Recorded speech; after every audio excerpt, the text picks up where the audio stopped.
فسبح باسم ربك العظیم۔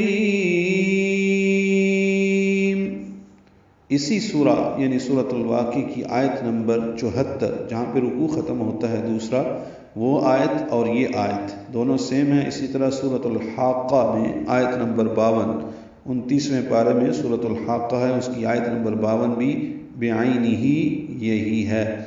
فسبح، فا کو جلدی ادا کرنا ہے، سین صفیر کی آواز سے ادا کریں گے، با سے ملائیں گے، با کو ہا سے ملائیں گے، ہا وسط حلق سے ادا ہوگا اور اس پہ ہمس ہوگا یعنی سانس جاری رہے گی۔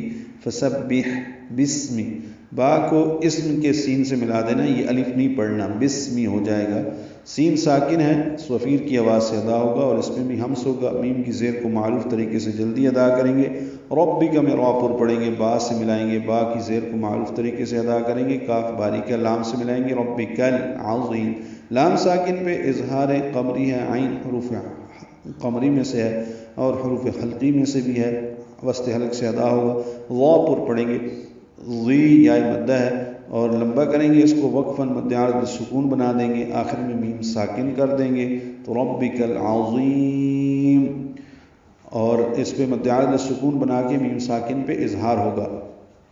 یہ الفاظ ایسے ہیں کہ اسی کی وجہ سے ہم سبحان ربی العظیم پڑھتے ہیں، تو یہ رب عظیم کی تسبیح ہے جو کہ ہم رکوع میں پڑھتے ہیں۔